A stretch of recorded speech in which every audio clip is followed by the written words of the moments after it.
Me gustaría tomar el concepto de autodenuncia que se hizo muy conocido esta semana a raíz de la secuencia, ¿no?, donde el presidente de la República caminaba por la playa de Cachagua sin mascarilla y se acerca a un grupo de personas, viola el distanciamiento social, se toma unas fotografías. El concepto de la autodenuncia, luego el presidente lo pone en práctica respecto de esta transgresión a la norma sanitaria, pero sería importante también que lo pusiera en práctica para los errores políticos que ha convertido a su gobierno quizás en una de las administraciones más deficientes del último tiempo en materia política en nuestro país. Sería importante que autodenunciara su incapacidad de generar ideas de cambio, de controlar la agenda, de entregarle un relato al país luego del 18 de octubre. Es importante la autodenuncia porque habla de la baja de soberbia, de la ausencia de arrogancia y del realismo y el pragmatismo que necesita cualquier estadista para llevar adelante una buena gestión en materia de eficiencia. En todo caso, la imagen del presidente caminando sin mascarilla en la playa se hace más grave cuando se trata del mismo día en que la región metropolitana vuelve a fase 2. Es decir, se toma uno de los giros más bruscos y un retroceso importante para 8 millones de personas en materia sanitaria. Uno se tiende a preguntar, ¿el presidente no sabía el nivel de gravedad en la cual estaba el país y sobre todo la zona central en materia de la pandemia, que se da el lujo de olvidar la mascarilla? Porque el solo olvido de la mascarilla no constituye por sí mismo una situación grave, pero si uno lo une a la decisión que toma el Ministerio de Salud de poner a la región metropolitana en fase 2, deja al presidente en una suerte de offside, como una figura que está absolutamente ausente o absolutamente distanciada de la real magnitud de esta tragedia sanitaria a nivel país. Y eso sí que debe ser autodenunciado, presidente Sebastián Piñera. Al mismo tiempo, esperamos y valoramos que esta decisión del Ministerio de Salud, que es absolutamente oportuna, pertinente, con todos los costos que tiene, genere un control de las cifras en un mediano plazo que dé tiempo a que el país reciba las primeras dosis de la vacuna Pfizer y BioNTech, que deberían llegar al país dentro de los próximos días. De hecho, ayer ya hubo un anuncio súper importante en Estados Unidos respecto del último paso que le faltaba a la vacuna en materia de aprobación de la FDA. Así que también nos gustaría autodenunciar que se vienen tiempos, esperemos mejores, ¿no?, en materia de inoculación, si es que el país recibe y gestiona y con eficiencia entrega el proceso logístico para la distribución de vacunas en un mediano plazo. Bienvenidos a Pauta Libre. Bien, este día jueves toda la región metropolitana retrocedió a fase 2. El plan paso a paso se hace sentir aquí en el centro del país. Con esta medida que ha prohibido los viajes interregionales, además, por supuesto, la salida a los fines de semana, una medida adoptada solo semanas antes de las fiestas de fin de año, fechas en que gran cantidad de personas intentan concretar reuniones familiares que lo más posible es que no se puedan realizar. Según datos entregados por el Ministerio en el último informe, son 10 las regiones que han aumentado peligrosamente sus casos por COVID-19. Para conversar sobre este tema, sobre el proceso de vacunación y lo que se viene en materia sanitaria, estamos con quien fuera subsecretaria de Salud y actual asesora de la OMS, Janet Vega. Y además, ¿en qué olla de grillo se transformó el Frente Amplio? Se lo vamos a preguntar al señor Giorgio Jackson, que coqueteaba esta semana con el Partido Comunista a través de una entrevista en el diario La Tercera. Vamos a hablar de eso, de sus vínculos con el PC, las primarias, los escaños reservados, las polémicas con la exconcertación y más. Giorgio Jackson conversa con nuestro panel aquí en Pauta Libre. Buenos días, ¿cómo están? Un día muy caluroso, hoy día una máxima de 30 grados aquí en la región metropolitana, así que esperemos que estén disfrutando en la medida de lo posible de este domingo en cuarentena. Saludo a Mónica González. ¿Cómo está usted, señor? Muy bien, con calor. Con calor, pero bueno, está bien, es parte del verano. Mirna Schindler. Muy bien también. Y también estamos con Alejandra Matus. Hola. Pauta Libre. Yo. Libre. Sí, vamos pues. A ver, yo estoy esperando que, lo digo con pica, que la gente que fue a ver el eclipse de... Cara de pica. Cara de pica, sí. Qué rabia que no pude ir. Hay gente que es cercana mía y que está allá. Y como estoy picada, les digo que parece que va a llover. y parece que va a haber algunas nubes, ojalá que no sea así. Qué no, miedo, pero mira, picada. no, al contrario, qué rico que los que pudieron salir salieron, pero todo esto ocurre en medio de un momento también difícil para las familias, particularmente en la región metropolitana. Yo creo que el retorno a fase 2 fue un balde de agua fría. Yo creo que probablemente no quedó del todo clara la comunicación del gobierno, ¿no es cierto?, para de un momento a otro, al menos somos algunos sorprendidos, ¿no?, que de pronto tuvimos que retroceder a esta etapa que tiene implicancias, por supuesto, y sobre todo porque tenemos una cuarentena los fines de semana. ¿Esto tiene implicancias en lo económico? Absolutamente, pero también, y quiero destacar particularmente lo que afecta a las pymes, que son por lejos, ¿no es cierto?, las pequeñas y medianas empresas las que más han sufrido los efectos de la pandemia, asfixiadas. Me ha tocado conocer particularmente la realidad de estas empresas familiares, ¿no?, que han tenido terribles dificultades. Pero no podemos olvidar que todo esto ocurre en un momento no solo de Chile, por supuesto, sino también del resto del mundo y particularmente Europa, donde el avance de la segunda ola está haciendo estragos. Esta semana la presentación que hace la canciller Angela Merkel en un tono de gran conmoción cuando ella dice perdonen, porque no vamos a poder abrir probablemente los negocios de Navidad, una tradición en Alemania, pero esto que sirva para que nuestros abuelos puedan pasar una segunda Navidad, no solo esta, sino una segunda. Y aquí entonces viene lo que esto significa, ¿no? Que es como, ¿y por qué partía con lo del eclipse? Porque siento que el eclipse del año pasado, fíjense ustedes, ¿no? El eclipse terminó con un año eclipsado, ¿no? Un año donde se eclipsaron muchas cosas. Unos dirán para bien, otros dirán para mal. Empezando por el gobierno. Pero claro, y terminamos este año con un año que también está eclipsado, yo diría, de incertezas, ¿no? Con un presidente que tiene un 7% de aprobación, y eso es muy malo, no solo para el presidente, es muy malo porque entonces la máxima autoridad del país no goza de la popularidad necesaria para que su gestión, entre otras, la gestión de la pandemia, sea seguida y sea obedecida. Fíjense ustedes que ayer se cursaron cualquier cantidad de partes, por lo menos, mira, lo que tengo, 329 detenidos por infracción sanitaria, 600 denuncias por fiestas clandestinas, lo que también nos hace pensar si las medidas de cuarentena hoy día funcionan con una población a nivel nacional que está agotada. Pero también en el marco de lo que estamos viviendo tenemos que hacernos cargo de lo que se viene, y por eso digo, se vienen tiempos difíciles. No podemos desconocerlo. En materia económica se vienen tiempos difíciles también. Hay 2 millones de personas que ya sacaron todos sus ahorros previsionales. Hay otro porcentaje que está sacando ahora su segundo retiro. Fíjense ustedes que la Subsecretaría de Previsión Social calcula que del segundo retiro casi el 40% de los pensionados se quedarán sin ahorro para sus pensiones. Y aquí la pregunta, ¿cuánto cuesta la paz social?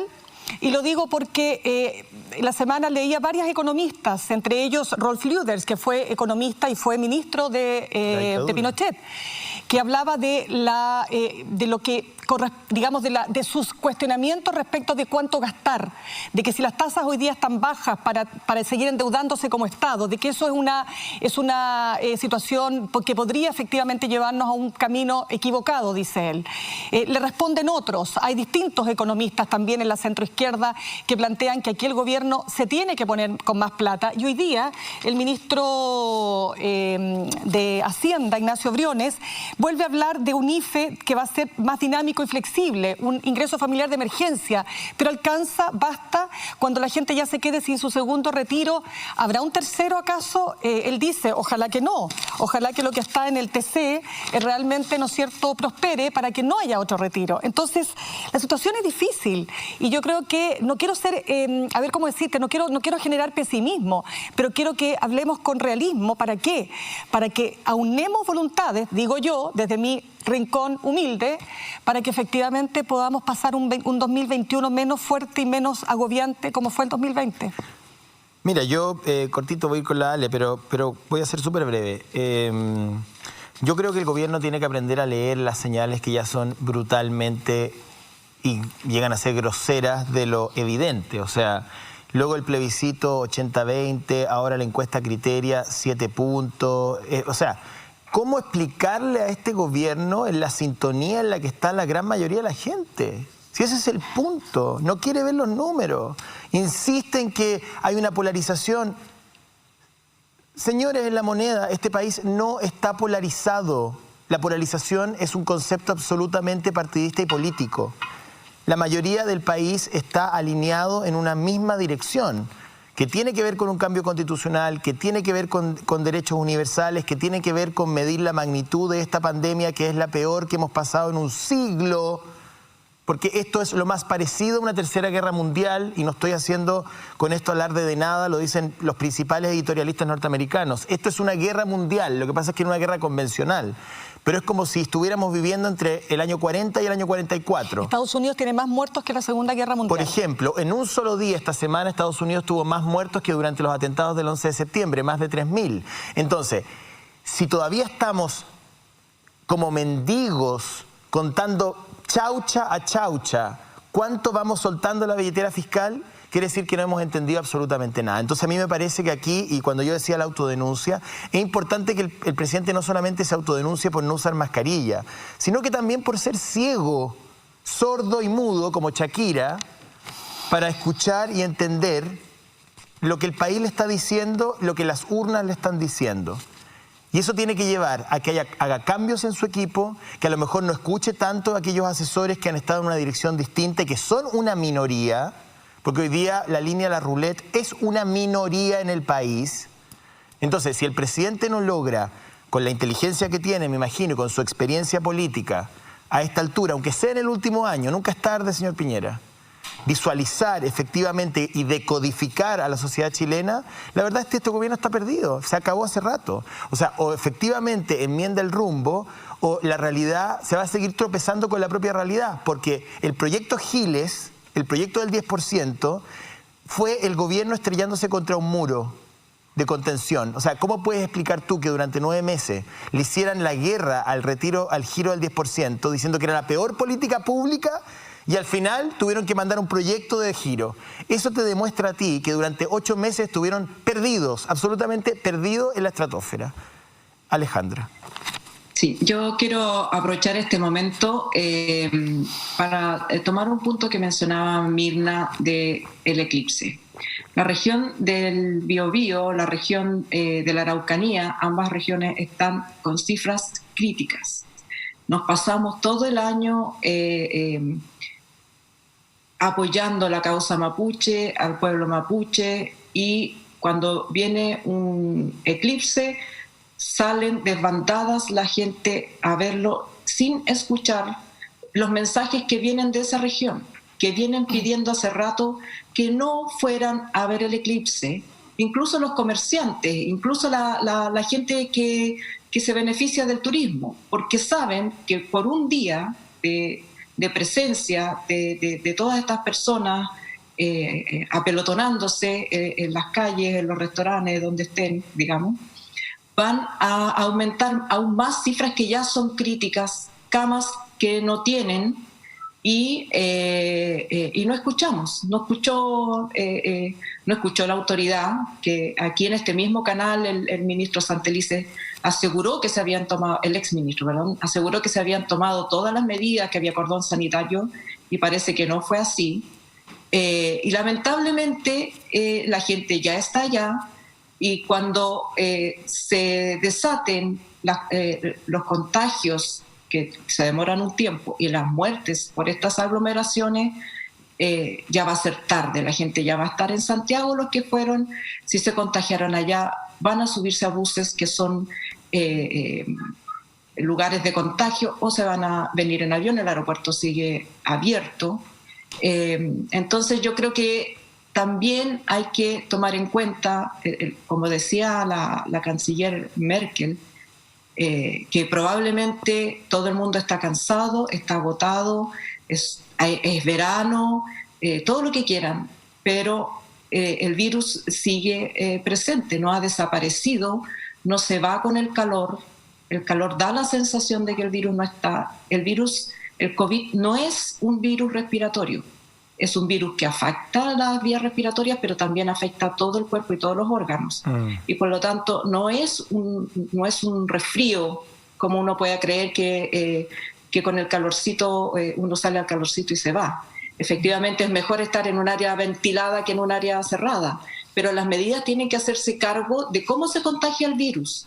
El virus se contagia fundamentalmente en lugares cerrados.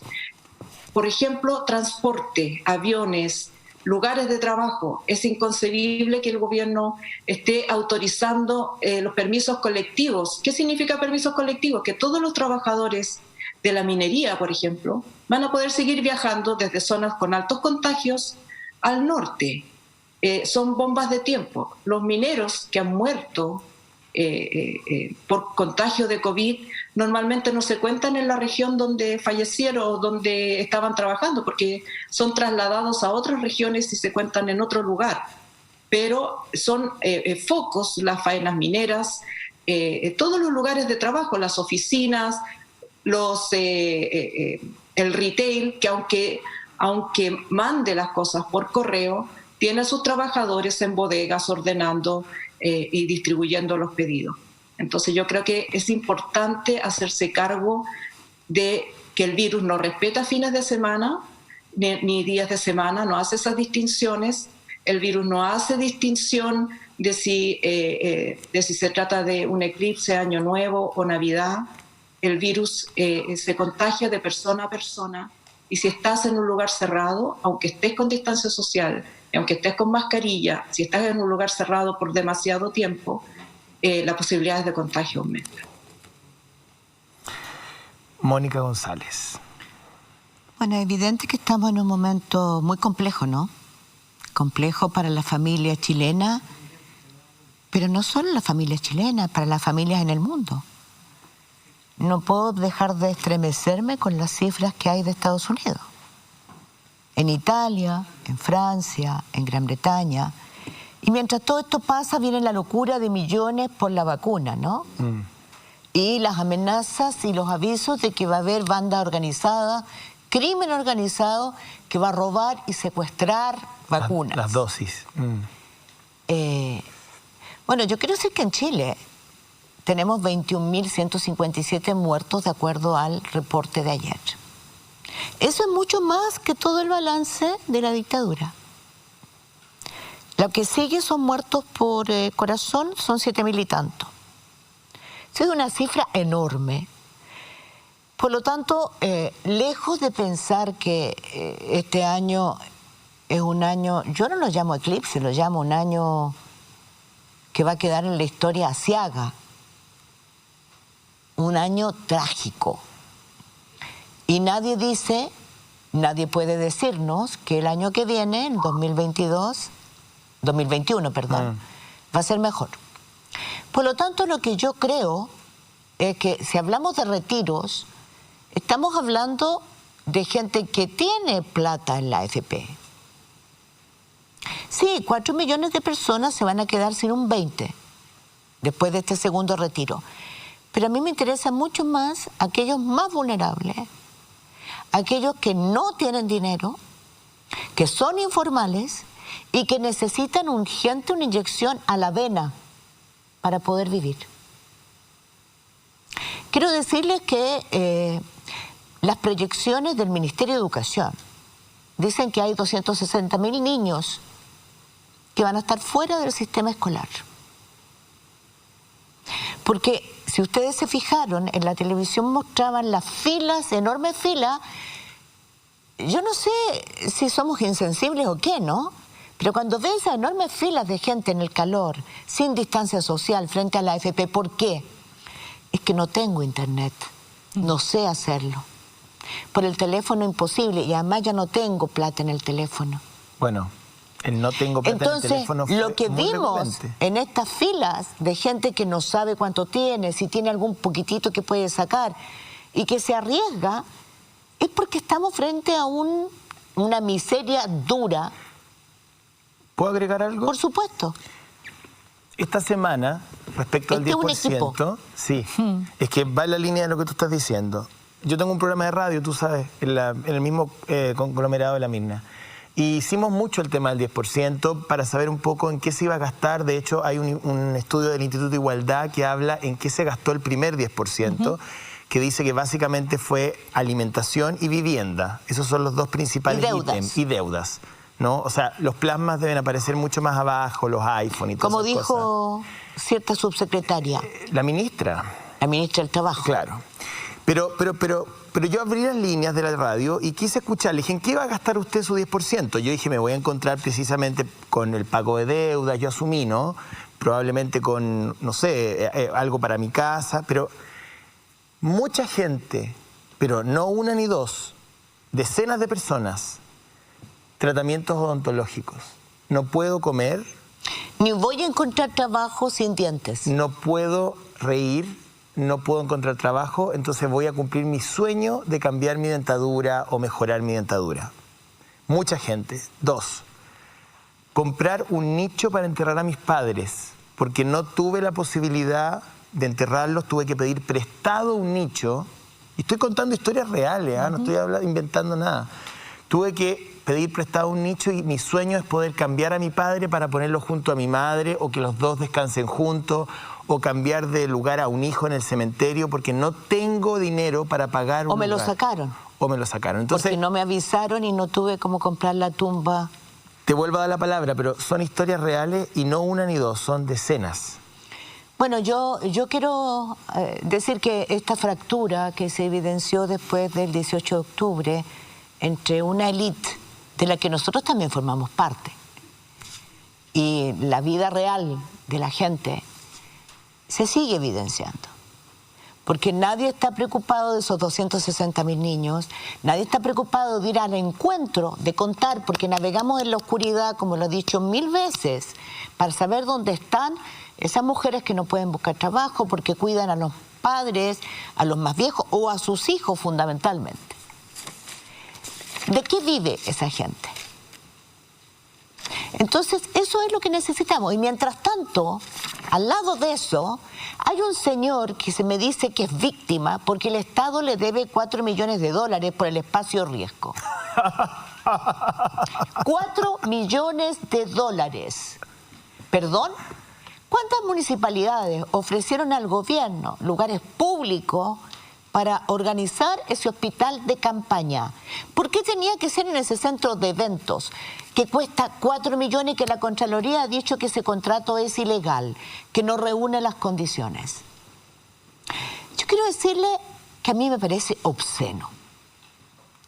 Ese contrato no puede ser pagado. Si es ilegal, que responda el subsecretario que lo firmó, el señor Zúñiga. Que responda alguien. Pero nosotros necesitamos hoy día, urgente, ayuda para las familias que están hoy día encerradas, que no saben de qué van a vivir, cuyos hijos han abandonado el colegio y lo más seguro que el 21 no se van a integrar. No podemos tener una generación perdida. No podemos lamentarnos mañana. Es hoy cuando tenemos que actuar. Me autodenuncio, tengo que ir a comerciales. A la vuelta está con nosotros Janet Vega. Gracias, Mora Pavich, por estar con nosotros en Pauta Libre, y gracias también a nuestra primera entrevistada, quien fuera subsecretaria de Salud y hoy día es asesora, trabaja a distancia con los equipos de la OMS. Janet Vega, muy buenos días. Muchísimas gracias por estar con nosotros. Gracias. Vamos a conversar con Mirna Schindler, Mónica González y Alejandra Matus. Yo tengo varias preguntas, pero no quiero partir yo en esta oportunidad. Mónica. Señora Janet, es un momento difícil, como estábamos diciendo, y el Colegio Médico ha jugado un gran rol en este tiempo. ¿Usted participa en el Colegio Médico? Participo en el Colegio Médico y voté también. Ah, porque están en elecciones. Estamos en elecciones, hoy día es el último día, desde el jueves hasta hoy hemos estado en elecciones. Y hay dos listas, una lista que es la lista A, que dirige Isquia Siches, y la otra, la lista B, que lleva como candidato a presidente al doctor Renato Acuña. Que es hijo de un ex presidente del Colegio Médico. Que fue presidente durante una época bien aciaga, digamos, de este país. Sí. ¿Y cómo van las elecciones? Mire, fíjese que las elecciones ha sido una sorpresa, porque nunca, históricamente, ha habido tanta votación como ahora. Ayer ya llevábamos 15.000 votos. Para que se haga una idea, la vez pasada, que fue el máximo histórico, hubo 11.000. Y las diferencias en este momento hay alrededor de 600 votos de diferencia en la lista A. Y la plataforma es bastante distinta. O sea que es muy poca la diferencia. Es muy poca la diferencia, pero con muy alta participación. Y lo que probablemente ha ocurrido es que esta vez, como nunca, las personas del Colegio Médico se han involucrado y han ido a votar.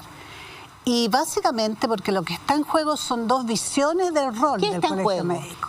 Bueno, lo que está en juego son las visiones. Hay una visión, que es la visión del equipo de la doctora Siches, que básicamente dice el Colegio Médico tiene un rol que cumplir en la salud pública del país. Y la otra lista dice, no, nosotros no podemos ser politizados, nosotros necesitamos preocuparnos solo de los temas gremiales y este colegio se ha politizado. Y esas son las dos visiones en juego, y al respecto, a mí lo único que me llama la atención es que, claro, ustedes eran muy jóvenes, pero el año 1986, en abril del 1986, se creó el primer movimiento social que partió en un homenaje al doctor Vacareza, en que estaba el presidente del Colegio Médico de esa época, que era el doctor Juan Luis González. A partir de ese movimiento que se llamó la Asamblea de la Civilidad, en julio fue la primera marcha contra la dictadura y todo ese proceso culminó en el plebiscito. Perdón, pero yo creo que en este momento estamos enfrentando un problema de defensa de la vida bastante duro, ¿no? Porque es defensa de la vida finalmente. Así es. Con más de 21.000 muertos es defensa de la vida. Dígame, hablando de espacio riesgo, que me tiene un poco complicada, me tiene molesta, ¿no era posible requisarlo en periodos de emergencia?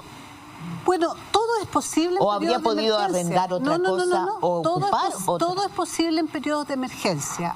La autoridad sanitaria tiene toda la autoridad para usar los establecimientos, para efectivamente haber hecho algún arreglo en alguna, como usted dijo, las municipalidades que ofrecieron, estaban todas las posibilidades. El espacio riesgo, para los que no lo conocen, es un espacio abierto, una especie de galpón, que no tiene más instalaciones como para instalar camas como se instalaron.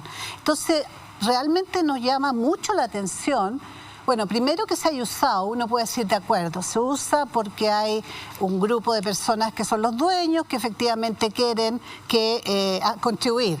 Pero lo que nos hemos enterado ahora es que ese no es el caso. Entonces tenemos dos contratos que dicen lo mismo. Uno de ellos, que ya el Contralor dijo que no se puede pagar porque es ilegal. Y además una situación compleja con un subsecretario que en ese momento estaba, que ya pero no Janet, está. Perdón, la pregunta era Mónica Punta y yo comparto con ella lo que dice. O sea, en un momento de que estamos viviendo quizás la crisis sanitaria más cruda a nivel planetario en 100 años. Así es. 100 años. Esa es una estadística clara, no es una opinión personal. ¿No puede el Estado de Chile disponer de ciertos espacios, aunque sean privados, como se digamos? Vio en otros países, ¿no? Perdón, disculpe, como se vio en otros países, con hospitales de campaña instalados en lugares públicos. Así es. Bueno, y además, pues aquí nosotros, el gobierno, de hecho, en la práctica tomó control de todas las camas. Y de la misma manera puede tomar control de espacios para efectivamente poner camas. Y no necesita pagar porque efectivamente por el hecho de que estamos en pandemia y el hecho de que estamos en un momento de estado de excepción, efectivamente todas esas medidas se pueden tomar. O, por ejemplo, lo que se hizo, regular los aranceles del cobro de los exámenes. Por ejemplo. Por ejemplo. Pero tenemos un espacio que es absolutamente libre de nada. Hemos visto conciertos, exposición de autos, exposiciones de las más diversas cosas. Pero si se trata de salvar vidas, porque de eso estamos hablando... Yo lo pregunto porque están todas las autoridades diciendo que vamos en camino a un nuevo rebrote, porque la primera ola nunca le hemos pasado, ¿no? Seamos claros, nunca le hemos pasado. Entonces, si vamos en camino a un aumento de los casos, si nos están diciendo las cifras duras, que el nivel de ocupación de camas UCI a nivel nacional está en un nivel crítico, no estamos preparados para un rebrote importante. Bueno, ¿qué vamos a hacer para impedir que se ocupe mal el dinero? ¿Qué vamos a impedir para que las compras por trato directo no tengan estos ribetes de escándalo? Bueno, ahí hay una gran responsabilidad de las autoridades, porque efectivamente cuando uno está en cargos de autoridad tiene mucho poder. Y tiene poder para hacer cosas que son complejas. Por ejemplo, el definir dónde van las personas que van a residencia sanitaria con un evidente conflicto de poder, porque la persona que era básicamente quien las mandaba era dueño de una hotel a media cuadra del ministerio. Entonces, ahora, en la situación actual, yo creo que es importante, Mónica, tener claro que la principal estrategia es cortar el contagio. No es y no tenemos que caer en el mismo error de preocuparnos solo de las camas. Y de los ventiladores. Y los ventiladores. Y tenemos un espacio porque las camas volvieron a reconvertirse, por lo tanto aún hay un espacio importante de crecimiento con las camas existentes. Hay menos mortalidad porque sabemos tratar mejor los casos y porque además ya los susceptibles mayores en general ya se enfermaron. Pero lo que no podemos dejar de hacer es la estrategia de testeo, de trazabilidad y de aislamiento, porque esa es la clave de poder cortar los contagios y, como tú dices, vamos en ascenso y vamos a seguir aumentando los casos sin duda. Alejandra Matus. Yo quiero acotar respecto del espacio riesgo, que además nunca sirvió para tratar pacientes COVID, porque no tenía ni la implementación ni personal para eso. El espacio riesgo tenía camas de baja complejidad y la necesidad era camas de alta complejidad. Ahí hay una serie de negocios. Esto se vio como una oportunidad de negocio. Según el propio relato del gerente de espacio riesgo, ellos fueron a decirle a la autoridad que sería bueno que usaran ese espacio, obviamente viendo la posibilidad de superar su crisis económica. Los contratos para esas camas, digamos, ahí hay una serie de cosas que se hicieron de alguna manera siguiendo el consejo del empresario y no el consejo de médico. Al principio el espacio riesgo no tenía ni pacientes, tuvieron que ir al hospital por hospital a tratar de encontrar pacientes para llevar ahí, porque la necesidad hospitalaria no estaba en concordancia con ese espacio que se habilitó. Así que el tema tiene muchas implicancias y yo espero que se aclare completamente. Respecto de Janet, le quería preguntar, más allá de esto que digamos que por supuesto son temas que hay que investigar. Respecto de las medidas, se ha celebrado que por fin, cuando se dicta una cuarentena, se dicte en toda la región metropolitana y no estas cuarentenas dinámicas que se hicieron en un primer momento. Pero llaman la atención estos criterios diferenciados de fin de semana y día de semana, que se sigan estableciendo estos mecanismos burocráticos de pedir permisos, que ya se demostró también la primera vez que se adoptaron estas medidas, que son muy porosos, que los trabajadores y trabajadoras tienden a ser llevados a lugares para trabajar sin las necesidades, sin las medidas de seguridad, por ejemplo, los casinos, las empresas, las faenas mineras, las bodegas, en fin. ¿Cómo se hace en otros países? ¿Cuál sería su sugerencia respecto de las cuarentenas? El toque de queda, por ejemplo. Hay medidas que uno no entiende desde el punto de vista sanitario y que no son concordantes con lo que se hace en otros países y que parecen más bien un mensaje para decir o poner la responsabilidad de la población. Trabaje de lunes a viernes y el fin de semana no se le ocurra tener un momento de relajo.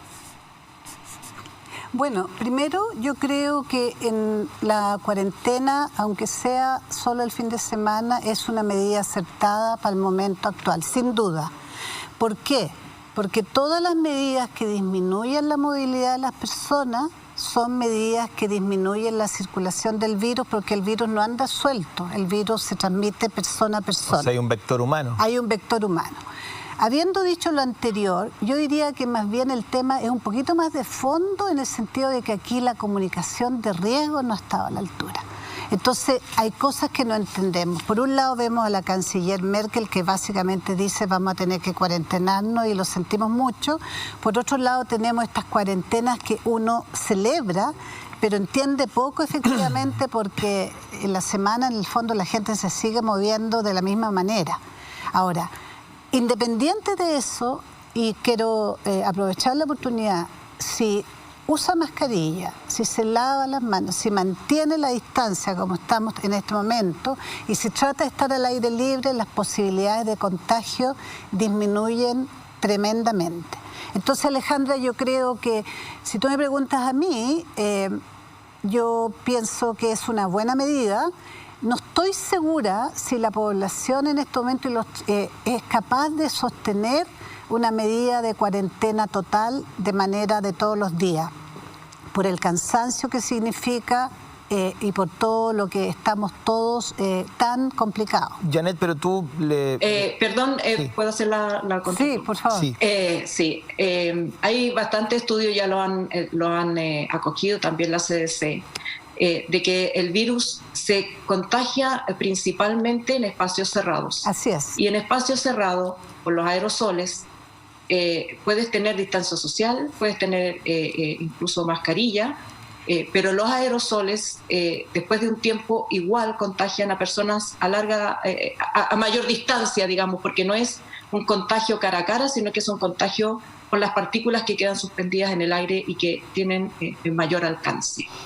Y esto, por supuesto, que es evidente en el transporte, sí, y en los lugares de trabajo. Es comprensible como el cansancio, sobre todo con un gobierno que no ha tomado las medidas de apoyo económico y social, pero vuelvo a insistir, ¿qué sentido tiene tomar una medida adecuada el fin de semana cuando la gente de por sí está en sus casas y no tomarlas en los lugares donde hay mayor probabilidad de contagio, que son en el transporte y en los lugares de trabajo? Bueno, yo concuerdo, Alejandra, yo concuerdo con eso. Creo que efectivamente las medidas, si uno las toma, primero las tiene que tomar en el caso de la región metropolitana, lo cual es bueno, como un todo. Y en segundo lugar, efectivamente, si uno quiere cortar la cadena de transmisión, es mejor cuarentenar completo, cerrar por 1 semana, 2 semanas, 10 días, etcétera. Y con eso sí que disminuye inmediatamente. Yo ahí, perdón, es que ahí yo hago un punto con Alejandra. Yo creo que hay dos temas ahí que no tienen que ver con lo sanitario, sino con lo cultural y con lo económico. Así es. Y que son variables que, discúlpenme, a lo mejor nosotros por la formación y por defecto defendemos la vida, pero tampoco podemos ser ciegos ante otros factores que son importantes, digamos. Y culturalmente es muy difícil volver a una cuarentena total. O sea, es muy cansador psicológicamente. Yo leía esta semana un artículo que venía en el Mercurio que era muy interesante respecto de las consecuencias psiquiátricas de todo esto. O sea, una cuarentena, primero la cuarentena es una medida muy medieval. Convengamos que es efectiva, pero es muy medieval. Y en segundo lugar, es muy difícil aplicarla sin tener ningún tipo de externalidad negativa en materia de la integración psicológica y física de las personas después de 8, 9, 10 meses. Y bueno, y está la variable económica sin duda, pero tú hacías Entonces yo creo que el gobierno toma esa decisión de encuarentenar fines de semana y liberar la semana precisamente para ir tratando de compensar lo que es el cuidado de la salud con la variable comercial, económica, psiquiátrica y cultural, entendiendo que... La salud mental también se toman medidas para la salud mental. Por ejemplo, la autorización a salir de tu casa a dar una vuelta que no es contraria a las medidas sanitarias. No. Lo que pasa es que por eso se llama esto una sindemia, porque es una pandemia que tiene numerosos factores y no se controla solo con medidas sanitarias. Hay que tomar medidas económicas radicales, que ya habíamos hablado hace un momento. Pero tú no puedes, si el objetivo es controlar las cadenas de contagios, tienes a toda la población circulando toda la semana en cuarentena. Entonces, si el tema tuyo, el tema como autoridad, es que hay incapacidad de tomar una medida en el momento que hay que tomarla, entonces no la tomes. No la tomes tampoco el fin de semana. Ese es mi opinión, porque da una sensación de falsa seguridad. Alejandra, ahí está el punto. Pero déjame terminar. Sí. Hay una sensación de falsa seguridad porque, como decía Janet, no hay comunicación de riesgo. Ese es el punto. Cuando tú estás comunicando que no importa que salgamos, que vayamos a trabajar, que la persona que vive en Puente Alto se puede trasladar todos esos kilómetros y todas esas horas para ir a trabajar a la casa de su patrona en Lo Barnechea y no tiene riesgo de contagio, le estás mintiendo. Es que ahí quería llegar. Porque sí tiene alto riesgo de contagio y da lo mismo que el fin de semana se queda en su casa. Es que ahí quería llegar, hacia allá iba, digamos. O sea, que efectivamente hay un tema psicológico, hay un tema comercial que el gobierno tiene que eventualmente poner en la balanza a la hora de tomar una decisión de estas características. Pero hay un problema que, volviendo al tema de Janet, ¿no? que el punto es que la comunicación de riesgo ha sido nefasta, absolutamente confusa, empezando por el presidente caminando por Cachagua, digamos, que es la caricatura más burda de lo que no se debería hacer en materia de comunicación de riesgo. ¿Cuáles han sido los errores, crees tú, a la hora de construir una comunicación de riesgo que sea efectiva? O sea, que la gente sepa que el autocuidado es la herramienta más eficiente para poder contener todo esto. Bueno, aquí han habido errores desde el comienzo, ¿no? Desde el comienzo, porque efectivamente, si tú miras la historia, toda la gente de salud pública decíamos, por favor, tengan cuidado. Cuando salieron los alcaldes y cerraron los colegios, ese era el momento perfecto para cortar el contagio. Si se hubiera en ese momento hecho una cuarentena total, probablemente no estaríamos en la situación. Ok, primer error. Segundo error, cuando efectivamente empezaron con las cuarentenas dinámicas, que fue un experimento, con la idea de que nos íbamos a ir infectando todos. Tercer error. El carnet. El carnet. De inmunidad. De inmunidad, cuando no había ninguna evidencia del carnet de inmunidad. Cuarto error. Me voy a ir a tomar un cafecito, usted se puede ir a tomar un cafecito. Lo cual, si uno le cree en un país que estamos acostumbrados a creerle a las autoridades de salud, sobre todo en salud pública, la gente lo cree. Y ahí empezó la cadena de cosas. Janet, quiero aprovechar naturalmente su calidad de asesora de la Organización Mundial de la Salud y quiero entrar en las vacunas. Pero antes, dos cositas que no quiero dejar pasar. Hay un reportaje hoy día muy interesante de La Tercera que habla encierro en 42 metros cuadrados y que pone la realidad de la familia Torres, que vive 8 personas con un baño. Entonces dicen, sí, encerrémonos. Pero ¿qué hacemos los que vivimos en esas condiciones? Lo pongo solo como elemento. Y otra cosa que no quiero dejar pasar, porque en justicia me tocó, en justicia periodística digo, me tocó esta semana entrevistar al gerente general de Espacio Riesgo, a Sergio Gutiérrez. Hoy en una entrevista que viene acá en Diario Financiero, él parte señalando que efectivamente el 14 de marzo ellos se acercan al ministerio a través de la ley de lobby para ofrecer sus servicios. Habla de varias cosas, dice, confiamos en la palabra, avanzamos en los trabajos encomendados, dice, me siento violentado. ¿Por qué? Porque nosotros hicimos tal cual lo que nos pidieron que hiciéramos. Él dijo en la entrevista que tuvo con nosotros, conmigo en Radio ADN, que ellos habían cobrado prácticamente el costo. Y hoy día están con el agua al cuello. Fuimos niños y fuimos muy ingenuos. Entonces yo quiero saber, porque una primera mirada naturalmente es, pero ¿cómo puede haber 4 millones de dólares, ¿no es cierto?, como dice Mónica, en esta pandemia? Grosero. La pregunta es, ¿cuánto de esto pudo haber sido una mala gestión del subsecretario Arturo Zúñiga?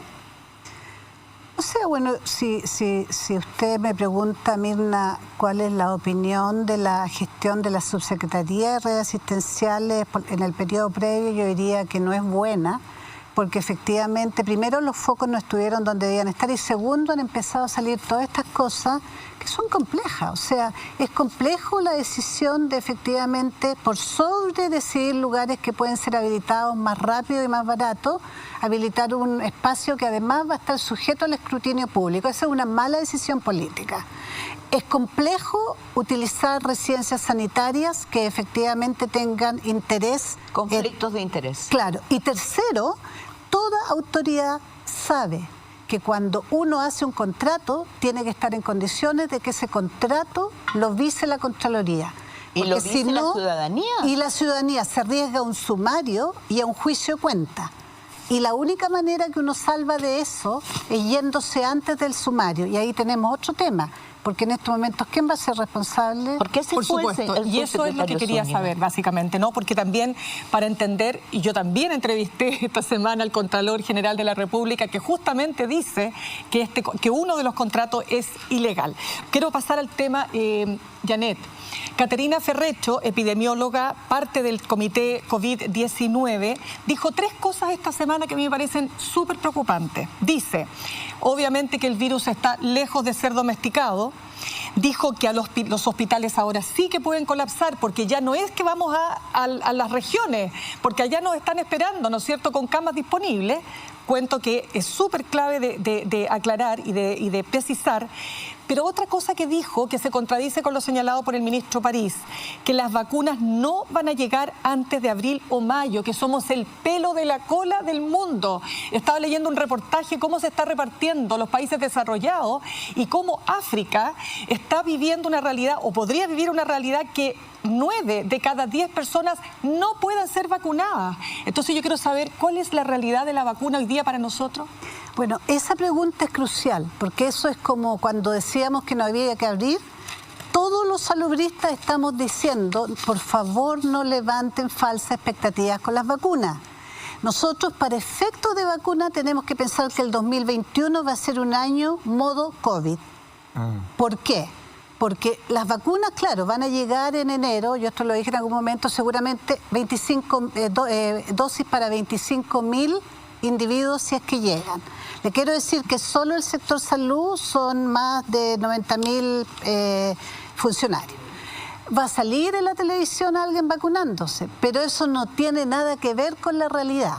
Perdón, disculpa, mira, pero entonces el ministro París no dijo la verdad, porque él anunció que el 80% de la población, lo dijo públicamente, el 80% de la población chilena están tomadas las medidas para ser vacunada. Y dijo que Pfizer confirmó que va a iniciar la próxima semana, eso lo dijo en noviembre. Los trámites, ya, está casi autorizada en Estados Unidos, la autorizaron. Entonces, ¿no es verdad que va a ser vacunada el 80%? Hay otra estadística. Porque lo que nosotros compramos... ¿En qué periodo es la pregunta? Yo tengo entendido que nosotros 2022. compramos 4 millones de vacunas, 2 dosis, por 16 millones de dólares. Quiero decir, solamente para que lo tengamos en cuenta, que Estados Unidos pagó anticipado. Claro, por eso digo, estamos en una realidad bastante desigual. 1.950 millones de dólares. Claro. Eso es lo que puso Trump sobre la mesa, Donald Trump, a Pfizer para comprar 100 millones de dosis. Entonces, poniendo la pelota en el piso. 950 millones de dosis. Janet, poniendo la pelota en el piso, ¿con qué plazo? ¿Cuál es la...? A ver, lo que yo quiero entender es, ¿podemos decir que vamos a tener vacuna en el trimestre, por ejemplo, como se ha dicho, o en el primer semestre? No, 80%. Ya, ¿cuánto? Finales de año, si tenemos suerte y si efectivamente las otras vacunas, porque aquí hay varios temas, las otras vacunas sirven.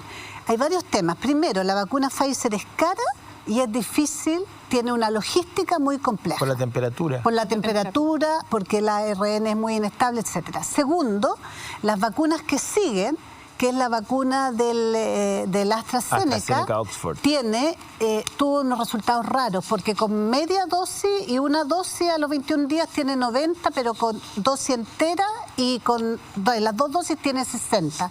Por lo tanto, tiene 70% de efectividad, es menos efectiva. Y tercero, porque las vacunas chinas, que son las otras que están en carrera, yo entiendo que ahora anda un equipo del Instituto de Salud Pública en China certificando la Sinovac y otras, son 3, certificando para poder certificar que efectivamente esas vacunas pueden ser usadas en Chile. Pero no van a ser certificadas ni por la FDA ni por la EMA, tampoco la vacuna rusa, etcétera. Entonces, en resumen, vamos a tener que ver qué es lo que ocurre con las otras vacunas. Aunque tuvieran todas las cosas dadas, la producción mundial de vacunas en este momento son 6.000 millones para todas las vacunas.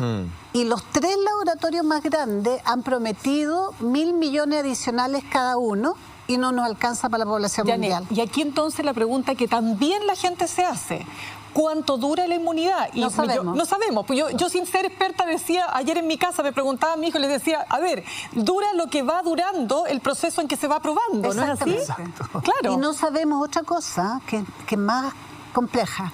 No sabemos si la vacuna, por lo menos la de Pfizer, previene el cuadro clínico, pero no, a lo mejor no previene que esa persona asintomática siga transmitiendo. O sea, no sabemos si previene la transmisión. Entonces, de nuevo, comunicación de riesgo clara. ¿Hay una esperanza con la vacuna? Sí. Es una buena noticia, estupenda. ¿Cuándo vamos a tener vacuna? En Chile, 80%. Mi pronóstico, no antes de fines del 2021, inicios del 2021. Nos queda una ronda de preguntas. Mónica. Doctora Vega. Janet, por favor. Perdón, Janet. Dada la información que usted nos entrega, se ha advertido también mundialmente, ya Mirna hacía mención que en los países pobres 9 de cada 10 personas no van a ser vacunadas. Se nos ha advertido que el crimen organizado podría robar vacunas, que se hace más difícil en el caso de Pfizer por las condiciones de traslado. Pero el crimen organizado tiene muchos recursos para hacerlo. ¿Hay claridad en Chile cuánto dinero se ha puesto y qué medidas de seguridad se ha puesto para comprar vacunas? Porque estamos hablando de 5 laboratorios farmacéuticos que, entre paréntesis, en este momento han subido sus acciones, y es una batalla de millones de dólares, ¿no? Esa es una batalla no de vida, esa es una batalla del negocio del siglo. ¿Tenemos conciencia de cuánto dinero ha puesto, hay transparencia el gobierno de Chile para comprar vacunas? No, no tenemos, no sabemos, porque no tenemos acceso ni a los contratos, ni al número, excepto estos números grandes que se dicen, 4 millones, etcétera, pero las condiciones precio por vacuna, por ejemplo, no sabemos. Sabemos que el costo de la vacuna Pfizer es bastante alto, pero no sabemos cuánto ha pagado el gobierno chileno, ni cuánto ha comprado a todos los laboratorios, pero no sabemos muchas otras cosas más y no hemos sabido muchas otras cosas más todo este tiempo. Complementando, o sea, no tenemos transparencia alguna ni sobre las vacunas, ni sobre las medidas de seguridad, ni los dineros que están puestos sobre la mesa. Más bien yo diría, me voy a poner bien... Para ocuparnos de la vida de los chilenos. Me voy a poner bien política aquí, que hay muchas oportunidades de mejora en la comunicación. Efectivamente. Janet, sí. En esas oportunidades de mejora, por supuesto, el tema de hacinamiento que mencionaba Mirna, que me parece súper importante considerar en cualquier medida que se tome, porque es difícil, incluso el aislamiento, cuando hay una persona contagiada en una familia que vive hacinada, además sin recursos económicos, que se le diga que no puede salir a buscarse sus recursos económicos. Las residencias sanitarias que supuestamente iban a cumplir ese fin, aparentemente tampoco lo cumplieron de manera efectiva. La trazabilidad y el testeo, que es clave, que es lo que impide o que es lo que permite morigerar estas medidas medievales de las que habla José Antonio Neme, tampoco, según el espacio público, han sido todo lo eficientes que podrían haber sido. ¿Qué se puede hacer en este minuto? ¿Qué debería hacer la autoridad, además de las medidas que ha tomado para prevenir o a morigerar este rebrote que se anuncia que es prácticamente seguro? Bueno, aquí hay dos tipos de medidas, ¿no? Las sanitarias, en general uno y todos estamos mucho más informados, pero las otras medidas que son fundamentales son las medidas de apoyo económico. Y, por cierto, de habilitar lugares para tener residencias sanitarias, pero de nuevo, las personas para irse a una residencia sanitaria tienen que tener las condiciones de que en su casa se mantengan las cosas relativamente bien. Si yo me tengo que ir, por ejemplo, solo yo, porque soy la única infectada, y soy la madre de una familia, ¿quién me cuida a mi hijo? Entonces hay un tema que aquí la epidemia tiene que ser manejada desde el punto de vista social y económico al mismo tiempo que sanitario. No es cierto que ambas cosas colidan. Son ambas importantes y no hay economía sin salud. Si algo ha mostrado esta pandemia, y ese tema que se discutió en salud por año, desde por lo menos 20 años, si algo ha mostrado que la salud es prerequisito de la economía. Correcto. Janet, para cerrar, porque ya se nos acabó el tiempo, pero cortito, la misma epidemióloga Caterina Ferrecho decía esta semana que hay una nueva cepa, sí. Hay una cepa distinta que es la que salió de Wuhan, de China, que es mucho más transmisible, que afecta más a los jóvenes y que es muy probable, dice ella, que muchos viajeros están volviendo al país con esa nueva cepa. Le pregunto, ¿es así? Y segundo, ¿usted mantiene su posición de que debieran cerrarse las fronteras? Bueno, primero sí, efectivamente, entre paréntesis, la doctora Ferrecchio, que es una gran amiga, es una tremenda epidemióloga y un lujo que la tengamos. Efectivamente hay una cepa nueva que partió en España, que es una variación, no es nueva, es una variación del virus y que lo que parece ser es que efectivamente es más transmisible en personas jóvenes. Y está muy extendida ya en Europa, en Estados Unidos, y por cierto, yo no tengo la información de Chile, pero debería estar llegando a Chile si es que no es en parte responsable lo que estamos viendo. Y en ese escenario, por cierto que yo mantengo mi posición en el sentido de que sería mucho mejor cerrar la frontera, porque además comunicación de riesgo no es muy difícil explicarle a alguien, no puedo ir a ver a mi mamá a San Antonio porque está cerrado la metro, pero puedo tomar un avión para irme a Miami. Claro, totalmente. Bien, Janet Vega, muchas gracias. No, gracias a usted. Regalo para usted, gentileza de Random House, Bruno y la luz, ¿ah? En relación al eclipse. ¿Ah? Muchas gracias, José Antonio. Bien, nos vamos a ir a la pausa. Gracias. Nos vamos a la pausa y estamos de vuelta ya con don Giorgio Jackson. Y agradecemos a los tuiteros que nos tienen de Trending Topic número 1. De verdad, leemos uno y cada uno de sus mensajes y tratamos de incorporar parte de esas inquietudes también en la discusión a medida que avanza el programa. Vamos a la pausa y estamos ya de vuelta.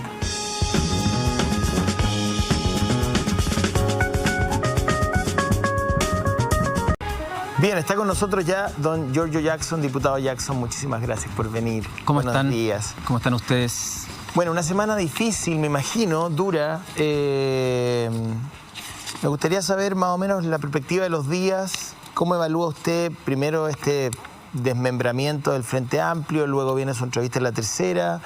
Luego le contestan desde Unión Constituyente. Tira un pequeño misil ahí. ¿Cómo se hace cargo de los daños? A ver, yo diría que a medida que se acercan los plazos para la inscripción de listas, todo se va precipitando, ¿no? Y se va acelerando, más allá de que como partido, como consejo político, ya hace más de un mes hemos estado con mandato de nuestro consejo político tratando de generar las condiciones para que haya una lista unitaria en torno a objetivos de transformación en el proceso constituyente. La verdad es que por más gestiones que hizo nuestra directiva, nuestra presidenta, con los otros presidentes y presidentas del Frente Amplio, y también en reuniones con gente de Unidad Constituyente, también con gente de Unidad por el Cambio, y no se ha podido. Y la verdad es que nadie está obligado a lo imposible, por más que nos hubiese gustado, así lo reiteré, el que existieran estos dos botones para elegir, ¿no? La división, es decir, las dos listas y una lista con objetivos concretos para la transformación. Nosotros hubiésemos escogido esa segunda opción, que es la de la unidad. Pero la verdad es que no estaba sobre la mesa y obviamente que eso desencadena un momento de decisión, de definiciones que precisamente en estos 2 días, ayer y hoy, nuestro partido está tomando a través de una consulta interna y bueno, yo expresé mi postura dentro de esa disyuntiva el día miércoles en entrevista y creo que generó más revuelo del que me hubiese imaginado, la verdad. ¿Y qué le hace pensar a usted que el Partido Comunista es el camino? Es que de partida no es solo el Partido Comunista, estamos hablando de todo lo que asoció, juntó en la campaña para el plebiscito a lo que es Chile Digno.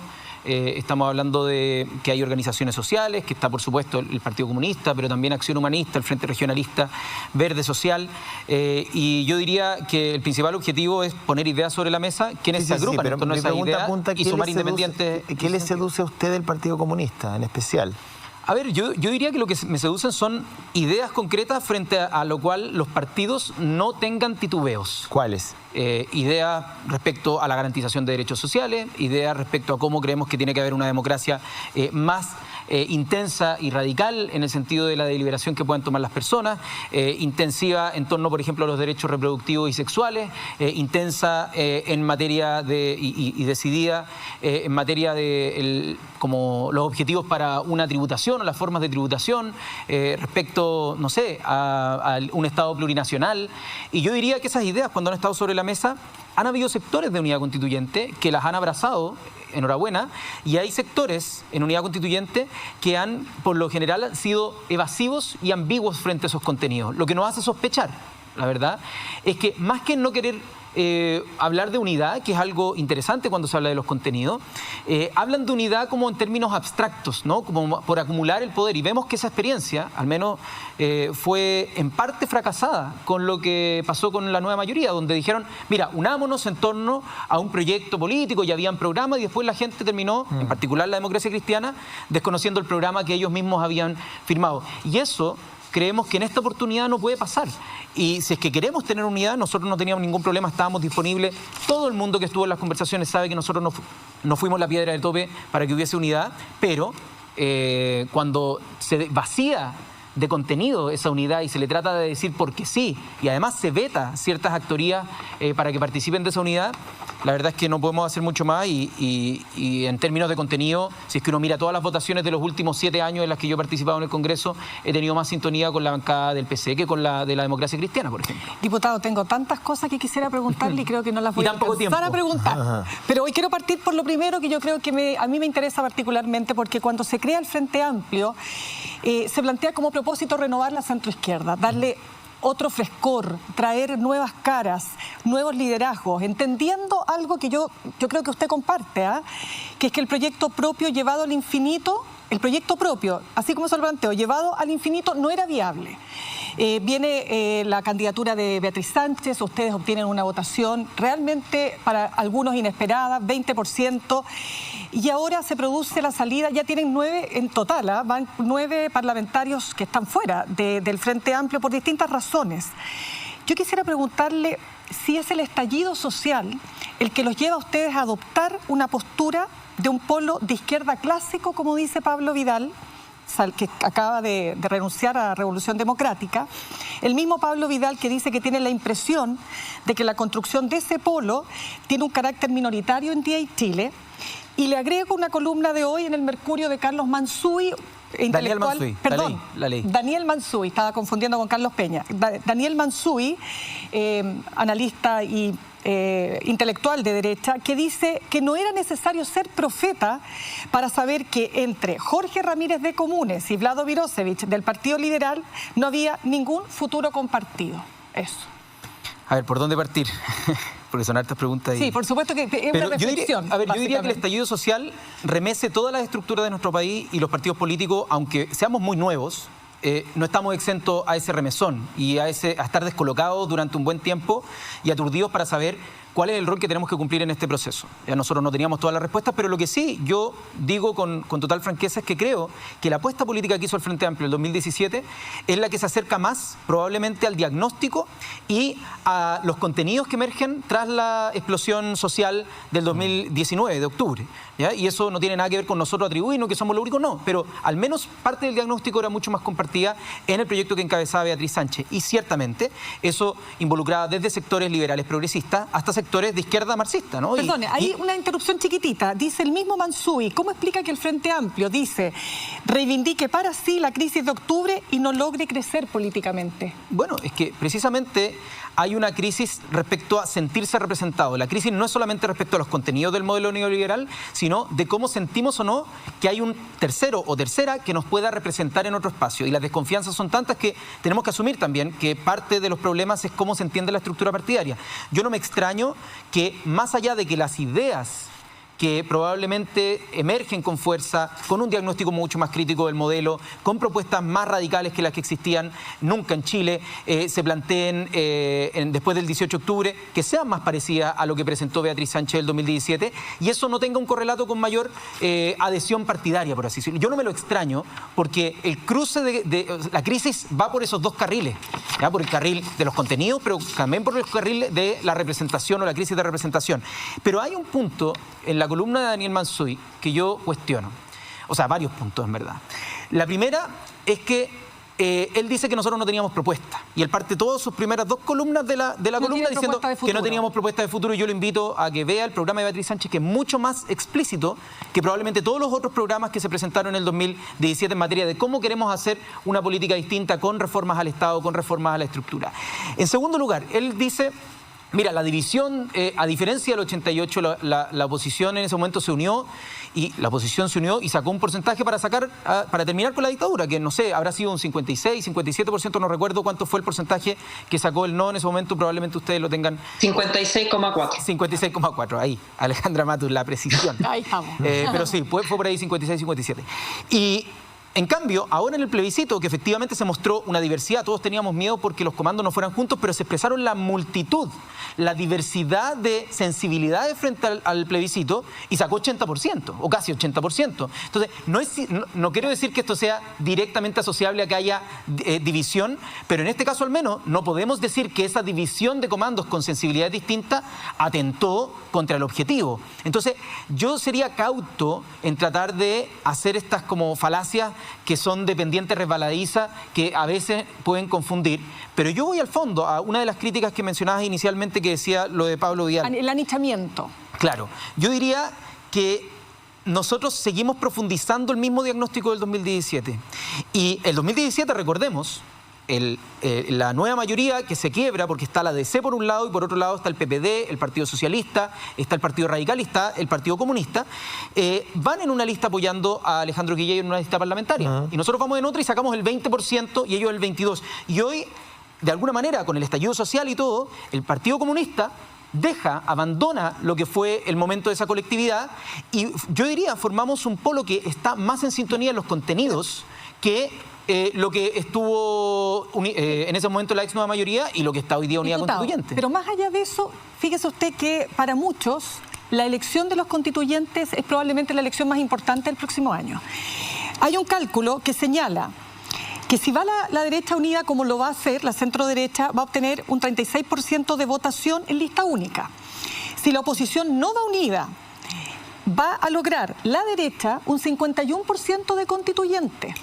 Hoy día en una columna, también en el Mercurio, Paulina Bodanovich, presidenta de la Fundación Horizonte Ciudadano, dice, esto no es una alerta, dice acaso, de que la derecha teniendo el 7% de apoyo va a volver a ser gobierno, ella lo traslapa y lo pone hacia la elección presidencial. En otras palabras, separemos ¿cómo no va? Estoy totalmente de acuerdo que hay que separar una elección de otra. También habla de las constituyentes, pero le pregunto, acá hay una convicción desde la Unidad Constituyente, hablemoslo así, la exconcertación, para los que nos están viendo hasta ahora, que ustedes no quisieron ir a primaria. Aquí no hubo voluntad de ir a primarias para las primarias de gobernadores. No hubo voluntad de unidad, quiero decir, con la Unidad Constituyente. Y la responsabilidad se la ponen a ustedes, al Frente Amplio, que prefirió, ¿no es cierto?, como usted lo acaba de señalar acá, hacer su alianza con el PC. Si no hay unidad de toda la oposición, la derecha vuelve a ser gobierno, le insisto, con un 7% de aprobación el presidente Sebastián Piñera hoy día y con constituyentes que van a tener una mayor representación precisamente por la capacidad de ir en lista única. Nuevamente, ¿hay voluntad para ir en una unidad de aquí a las próximas elecciones constituyentes? Separemos constituyentes de presidencial y de lo que es gobernadores, que son cargos que se eligen los tres de manera muy distinta. Vale. ¿Ya? Los constituyentes son un método proporcional de ONT, el presidencial es uninominal con segunda vuelta El gobernador es uninominal con una segunda vuelta solo en los casos de 40%, o sea, menores a 40%, y los municipales son uninominal sin segunda vuelta, el peor de los casos. Claro. ¿Ya? Yo diría que todos se pueden abordar con estrategias distintas, pero hay un hecho, una presentación frente a la totalidad de las actorías políticas que es indesmentible. El día 26 de octubre, después del plebiscito, donde saca 80% prácticamente la opción del apruebo, Fuad Chahín, presidente de la Democracia Cristiana, dice: es imposible e irreal ir en una lista única de toda la oposición. ¿Ya? Él fija su posición y no se han movido de ahí ni un milímetro.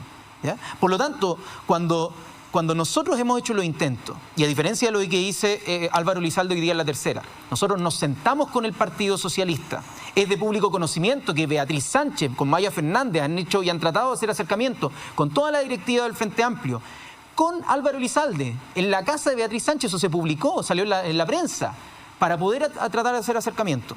Y el Partido Socialista escogió, y está bien. A mí me hubiese encantado una alianza mucho más amplia, ¿no? Me hubiese encantado, y lo digo de verdad, y lo he dicho en todas partes, lo dije al interior del Frente Amplio y lo digo acá. ¿Por qué? Porque creo que hay que hacer esfuerzos de unidad. Pero o sea, ¿ustedes están dispuestos a hacer esos esfuerzos? Yo totalmente, y yo al menos he empujado esa postura al interior del partido, pero también es cierto que cuando te dicen que no, cuando se acercan los plazos, hay que tener ciertas certezas. Si hay que empezar a organizar las listas, hay que ofrecerle a las candidaturas independientes si es que van a tener o no posibilidad de participar con nosotros y ser elegidos. Álvaro Elizalde dice hoy día: hay que sentarse a conversar.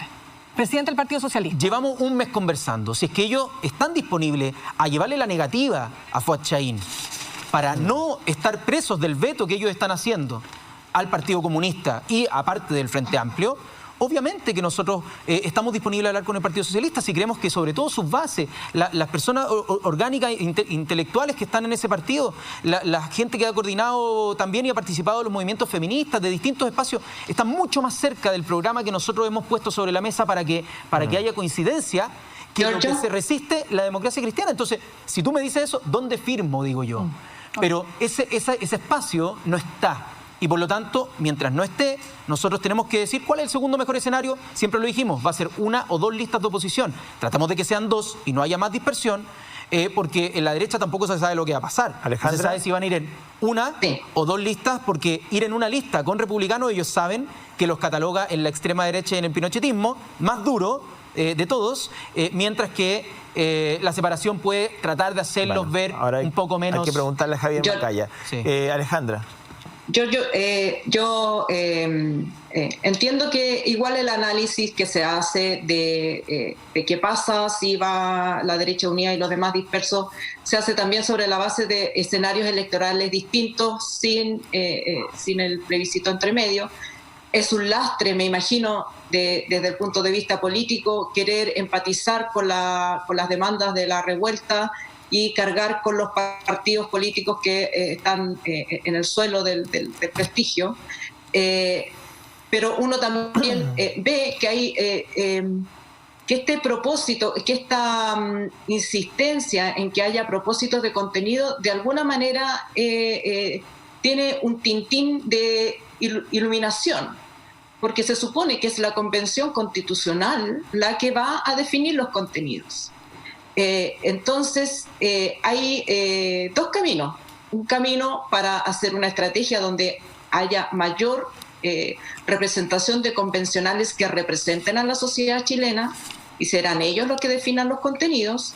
Y otro propósito es llegar con los contenidos amarrados, y entonces ahí es más difícil la unidad, porque imagino que hay piedras de tope, por ejemplo, el modelo económico. Hay otras cosas en que uno puede ver lo que dice cada cual y son muy parecidos, pero hay cosas, y por supuesto el anticomunismo que también está presente. Digámoslo, que tampoco se ayuda al Partido Comunista. Esta semana sacando una declaración en favor de Nicolás Maduro, que no sé en qué le aporta eso a Nicolás Maduro, pero bueno, son los resabios de las conductas tradicionales de ese partido. En ese contexto, no es más políticamente inteligente y honesto también que los contenidos se les deje a los constituyentes y hacer el esfuerzo para que los constituyentes sean representativos de la sociedad chilena, más que hacer el esfuerzo para que los constituyentes firmen compromisos de qué contenidos van a poner ahí? Yo entiendo el punto, creo que es válido, pero déjame hacerte un contrapunto, Alejandra, porque las listas O sea, la idea de que haya un sistema proporcional para elegir, en este caso constituyente, es porque se agrupan en torno a ideas. Y toda lista, incluso la lista de independientes, tiene que hacer una proposición de ideas, ya de, por así decirlo, programa, aunque sea muy mínimo, a la hora de que aspire a representar a las y los votantes. Entonces, en ese contexto, nosotros lo que hemos pedido es que hayan un conjunto de cosas mínimas, ¿no? De por cuáles cosas se van a ir a pelear y, por lo tanto, que sean posibles agrupar en una lista. Si tú no tuvieras contenidos mínimos, no tiene sentido que haya una lista que los agrupe, ¿ya? Desde el punto de vista incluso como de la suma de los votos y a quién vas a subsidiar si es que no sales electo o electa, a quién le traspasas tus votos, que es como funciona el sistema de ONT. Entonces, yo al menos creo que tienen que haber contenidos mínimos, lo que no excluye el que tú puedas incorporar personas que puedan partir de un piso y querer ir mucho más allá. Pero creo que las personas cuando vayan a votar el 11 de abril tienen que tener clarísimo cuáles son las ideas que defienden cada una de las personas y los bloques que van representados. En ese piso mínimo, ¿cuál es la piedra de tope con la ex concertación? Para que mira, yo también me pierdo en los nombres, en las nomenclaturas, pero ¿cuál es la piedra de tope con la ex concertación? ¿O es que o lo que se está jugando es la salvación de los partidos políticos? No, yo diría que hay al menos 4 puntos claves donde no hay consenso. El primero, lo decía anteriormente, derechos sexuales y reproductivos, ¿ya? Ese es un punto importante que en lo que se juega la acción, por acción o por omisión, en el texto constitucional. Pero ustedes van por el aborto libre. O sea, es parte de nuestro programa de Beatriz Sánchez. Nosotros estamos por el aborto libre. Es algo que hemos dicho en todo momento desde que nacimos como coalición. Estado plurinacional. Van a tratar de decir reconocimiento de pueblo originario, etcétera, pero no hay unidad en torno a que exista un Estado plurinacional. Después, el modelo económico, ya subsidiario, que está no explícito en la Constitución, pero que está de manera bastante tejida, sobre todo en el capítulo de derechos, si es que uno mira como, por ejemplo, desde la protección al derecho a la salud, la protección al derecho a la educación, la protección al derecho de la seguridad social y, por supuesto, el número 24 del artículo 19, que es todo donde se fija la propiedad privada. O sea, uno puede ver cómo en eso articulado está... Y bueno, en el 21 donde fija, o 20, ya no me acuerdo si es 21 o 22, donde se fija que las leyes, que tiene que ser por ley de quórum, el que el Estado pueda armar una empresa estatal. Entonces, ahí tenemos un conjunto. Y el cuarto era la protección de los derechos sociales, ¿no? Los recursos de protección. Cómo se garantiza la ejecución vía judicial de los distintos derechos sociales. Yo diría que ahí hay un conjunto de batería de cosas que hay sectores dentro de la nueva mayoría o de la exconcertación, hoy día Unidad Constituyente, ya me mareo un poco con los nombres, pero básicamente la exconcertación, en la que no están de acuerdo y no tienen acuerdo, y cuando lleguen a la convención, aunque tengamos los 2/3, no van a estar de acuerdo con fijarlos. ¿Ya? Entonces yo al menos en lo que me concentraría hoy día, que se ve muy difícil que pueda existir esa unidad en las listas, es que por un lado exista coordinación en torno a la mayor cantidad que pueda haber de contenidos, pero sobre todo en el reglamento, que permita que los cabildos, que los espacios basales puedan tener niveles de incidencia para que las personas que son electas en un territorio tengan que volver al territorio a rendir cuentas sobre qué es lo que van a defender al momento de votar, y que de esa manera incluso gente que pueda no tener una convicción hecha de antemano frente a alguno de estos temas coyunturales, se forme la opinión en función de lo que la población está pidiendo en sus territorios. Y yo creo que va a ser esa articulación con personas que estén activas, no solamente los 155 y las y los 78 y 77, no sé, pero paritarios, sí, sino que las 15 o 18 millones de personas que estén afuera abogando por ciertos contenidos, lo que pueda dar el resultado del texto plebiscital. Eso yo creo que es parte relevante. Ya. Giorgio, la última pregunta que te quería hacer es por el debate que se dio sobre la inclusión de los cupos para los pueblos originarios. Se obtuvo básicamente unos cupos muy distintos y en una forma muy distinta a lo que planteaba la oposición. Y si bien, digamos, los pueblos originarios, sus representantes han celebrado que sea más que los 3 o los 2 que originalmente proponía el oficialismo, de todas maneras fue un debate bastante duro donde hubo no pocas cuotas de expresiones racistas, donde los pueblos afrodescendientes han quedado muy dolidos y también los representantes de los pueblos originarios se han sentido maltratados en el Congreso. ¿Nos puedes contar un poco, para la gente que no estuvo atenta a ese debate, qué pasó y qué es lo que está pendiente ahí como sociedad más que como distintos grupos políticos? Sí, la verdad el debate a ratos fue bien lamentable y creo que hay parte de la derecha chilena que no logra siquiera disimular su racismo o su ignorancia frente al convenio 169 de la OIT y los tratados internacionales en materia de pueblos originarios y en este caso también tribales. Y yo creo que el debate, más allá de que no se haya llegado a lo que nosotros queríamos, porque nosotros estábamos hablando siempre de cupos que fuesen supernumerarios, es decir, por sobre los 155, lo cierto es que en una deuda que se tiene ya centenaria, ya ni siquiera de décadas, o sea, cuando hablamos ni siquiera de 30 años, acá estamos hablando de 500 años y más, al menos 200 y fracción de la relación del Estado chileno propiamente tal con los pueblos originarios.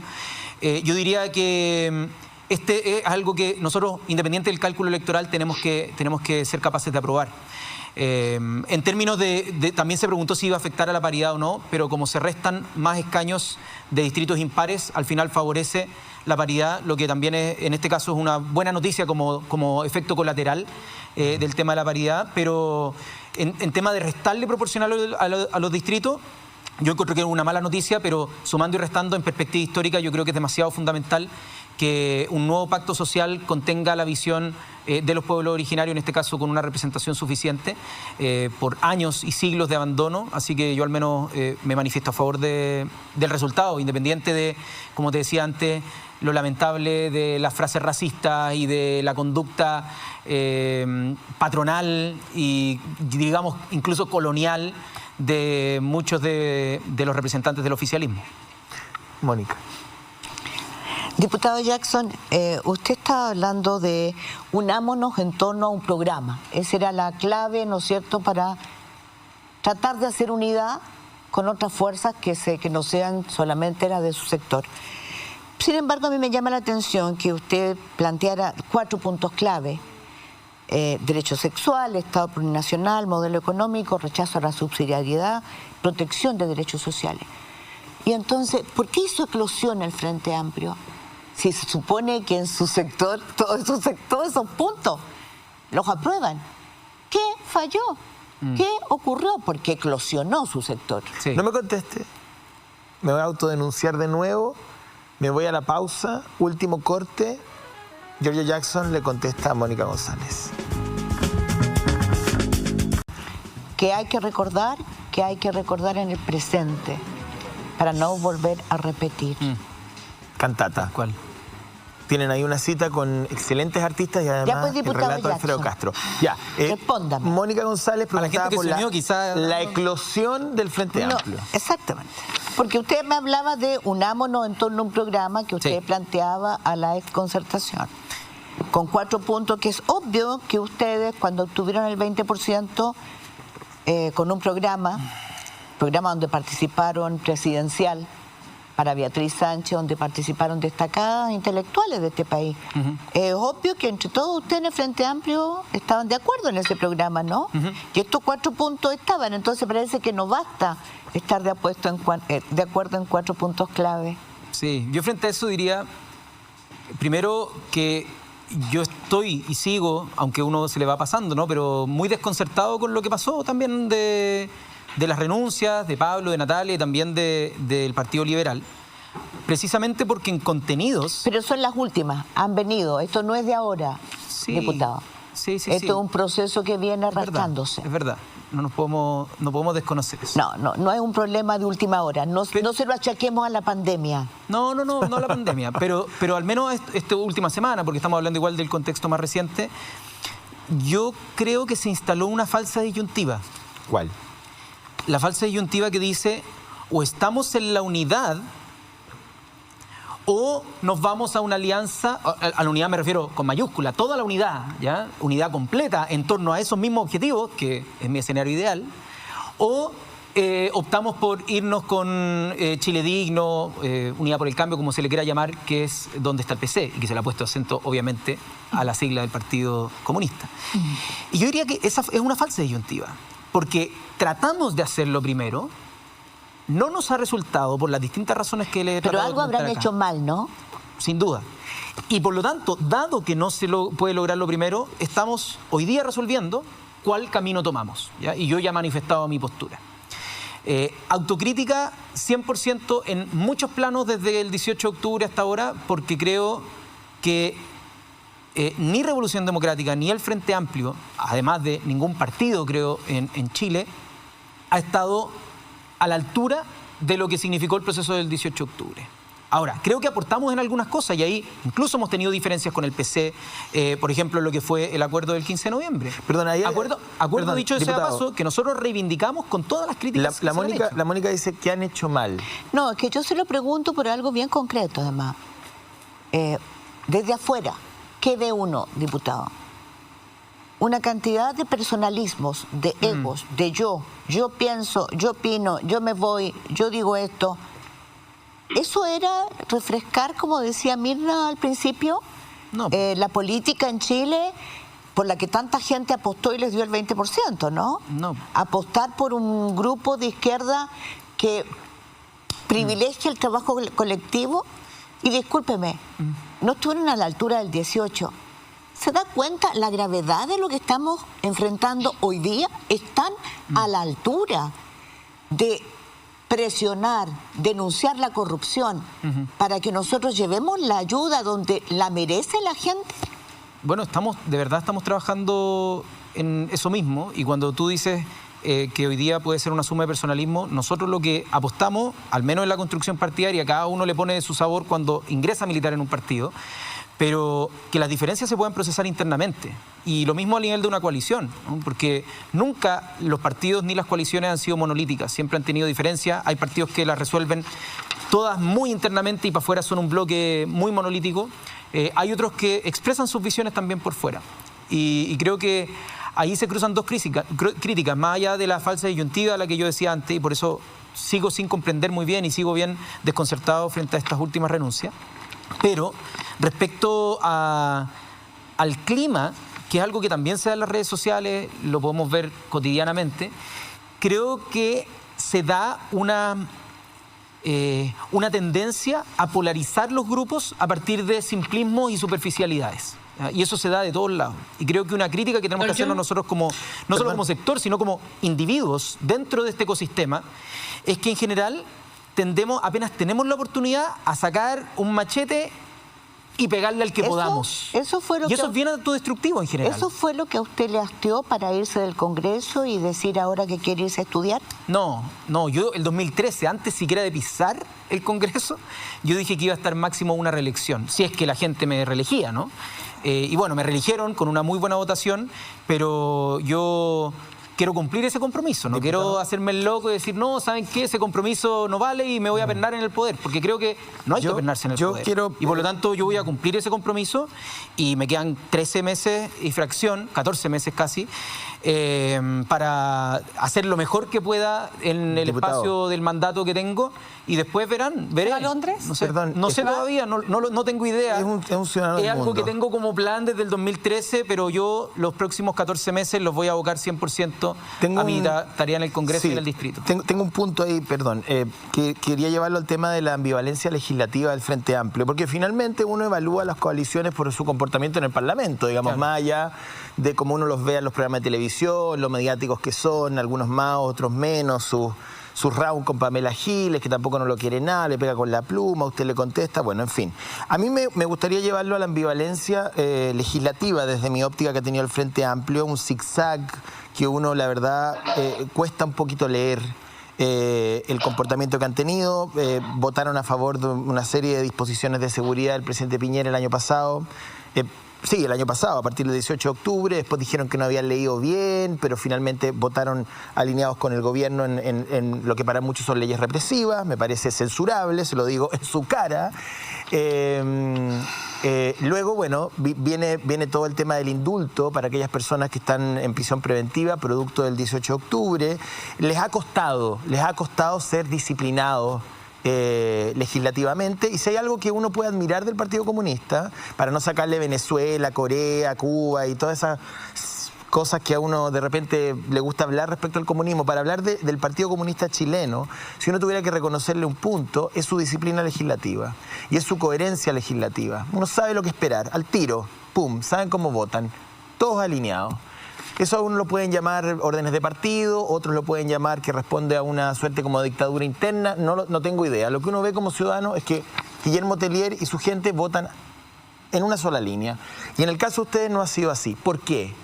¿Por qué han sido tan desordenados, desprolijos, poco claros en su posición legislativa muchas veces? Porque usted acusaba en esa entrevista a La Democracia Cristiana de ser más un partido de gobierno que de oposición. La acusaba de haber estado alineada con el gobierno en una serie de temas. Y yo estoy de acuerdo, porque eso se puede chequear fácilmente. Pero ustedes también han actuado en un zigzag legislativo y la gente no sabe qué esperar de ustedes muchas veces. Mira, hay una premisa en tu pregunta que yo no puedo sino refutar. A ver. A pesar de que te voy a conceder un punto dentro de eso. Yo diría que el Frente Amplio, si es que uno lo investiga en sus votaciones, debe ser probablemente, como un estudio, no sé si la UDP u otra universidad lo hizo, la coalición más disciplinada internamente en materia de votación. No es lo que parece. ¿Ya? Bueno, ahora, si es que uno hiciera ese análisis con respecto a las posturas, probablemente tengamos en muchos temas posturas muy parecidas tanto al PC, en parte al Frente Regionalista Verde Social y a un sector del Partido Socialista, que consistentemente votamos muy similar. La ley antibarricada fue ya lo último de lo último. Ese es el punto que te quiero conceder. La ley, que en su momento fue denominada antisaqueo, que traía 2 artículos, uno que era precisamente para antisaqueo y uno que era antibarricadas, el cual en mi intervención yo llamé a votar en contra ese mismo día, antes de votar. Yo dije, hay que votar en contra del artículo 2. Eso es algo que yo digo en mi intervención. Sin duda no se entiende, no se logra entender de nuestra parte, y creo que fue un grave error. Lo dije al día siguiente, menos de 24 horas antes, yo dije, hay veces que la gente se equivoca, yo me equivoqué, porque no se entiende la señal de votar en general la idea de un proyecto y en particular votar en contra, eso no se entiende. Y yo así lo logré procesar horas después de haber votado y darme cuenta que ni siquiera mi propia militancia entendía lo que yo había votado. Y por lo tanto yo al día siguiente, en un gesto que parece que no se... en Chile parece que es más fácil como hacerse los hueones, hacerse los Larry, que asumir un error y decir, ¿saben qué? La cagué. Y eso hice al día siguiente. Ahora, ¿qué podemos hacer después de eso? Yo al menos me siento, y nosotros como Diputación el primer periodo instauramos una lógica que antes no se hacía. Tengo un libro de este porte con todas las votaciones que yo he hecho en el Congreso, con una explicación de cómo he votado. ¿Ya? Y ahora tenemos que actualizarlo en los últimos años porque no nos ha dado el equipo para hacer. Eso explica lo que hemos visto ahora. Eso, pues. Eso es lo que explica la pregunta de Mónica. José Antonio, yo me paro, y me he parado durante estos 7 años, el último año no, por pandemia y un montón de cosas también que han sucedido, pero me he parado siempre en la Plaza de Armas, en la Plaza Hoy Dignidad, en todos los rincones de mi distrito, con ese libro, con un parlante, con un micrófono, y le he dado la palabra a la gente para que me diga qué es lo que opina mal de mí. ¿Ya? Hoy día eso sin duda es más difícil, en parte por el proyecto, en la votación general que tú dices y que yo te concedo, es un grave error. Pero la consistencia de nosotros como coalición, como Frente Amplio en materia de votaciones, al menos es algo de lo que yo me siento orgulloso. Habrán una votación, 2, 3, yo creo que no soy capaz de contar más de 5 votaciones en estos 7 años de las cuales yo diga hubiera votado distinto. Diputado, a ver, ¿cómo le hago esta pregunta? La Alejandra también había levantado después la mano. Sí, yo había levantado la mano primero. Sí. Cortito, Ale, me das un cortito. Sí. No, es que lo dejó planteado Alejandra y usted no contestó. Yo quisiera saber solamente, diputado, ¿a usted le hace ruido que el Partido Comunista diga que las elecciones legislativas en Venezuela fueron impecables cuando la Unión Europea, sus 27 países miembros, no reconocen esa elección? No solo no me hace sentido. Ruido, le dije. No solo sí me hace ruido, estoy totalmente en contra de esa declaración. Entonces, ¿cómo convive con eso? Porque es difícil. O sea, yo entiendo todo lo que dice José Antonio. Somos proyectos políticos distintos.